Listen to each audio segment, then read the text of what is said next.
This is my review of God Bless America, and man, this film I really wanted something like really had high hopes for it. I really wanted something cool to come out of it because I saw the trailer and it happened to be striking on like all of the things that were bugging me about that I'd seen in the news and pop culture, and it was just, like it just hit me right exactly where I was feeling at the time, like serious, unsettled anger. It was cool. So it came out, and I was watching it, and the thing I like about this film is it starts so like crisp. It's got that beautiful macro photography going on, the close-ups, and it's all like, I think it's done like 60 frames a second. I'm not sure, but it's nice directing. It's nice light work. Like the scripting is solid.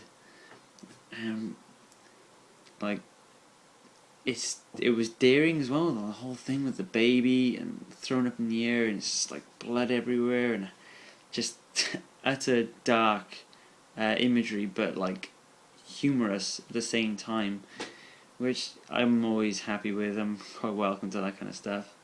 But the film itself, I felt like that throughout it had this great sense of like the writers, well, the writer and director, the producers, the people who made the film, they had an idea of what a good film should be, and really wanted that for the film, but it just didn't quite settle. It just didn't quite fit. Like the good points about the film though were just like the characters. Like I thought the main girl in it, she was really interesting. Like she was fun. She reminds me a lot of this like foul mouth like actress that's out now. Things like Chloe Moretz, like Kick Ass and 500 Days of Summer. Very funny. Like easily could have been played by Chloe Moretz, I think, but I don't think she would be old enough for that particular role anyway. But Tara was great anyway. Really cool.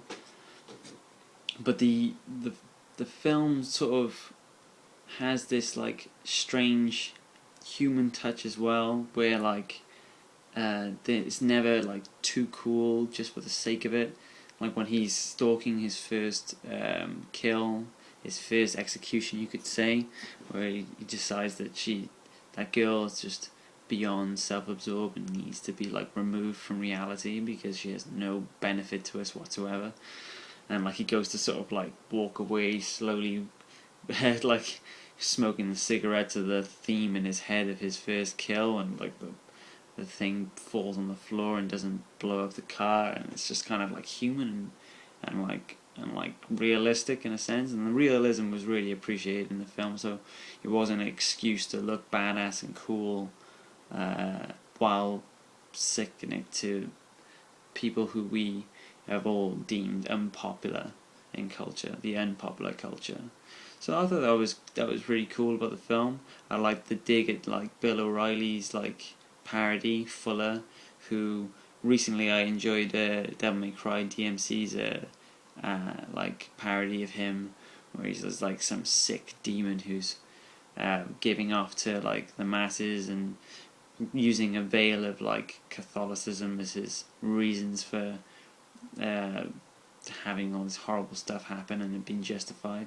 Whereas in God Bless America, he's the actor who plays him is far younger than Bill O'Reilly really is, but he has all of his mannerisms down, like the kind of like using that NLP sort of stuff that they do in Fox, like neuro-linguistic programming, and like the pinhead sort of like slogan that he has. Even later when they're having a dig at him about him actually not ever being in the army per se, like he was actually like an embed journalist.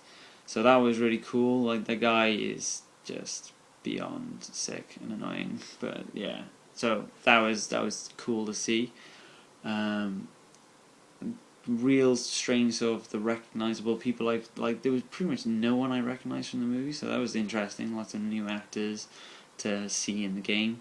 I recognise Larry Miller, who's just the guy I would expect from like old films from my childhood, like family fun movies where like he's always smoking a cigar with like a deep voice. He's kind of like a Three Stooges character, very weird.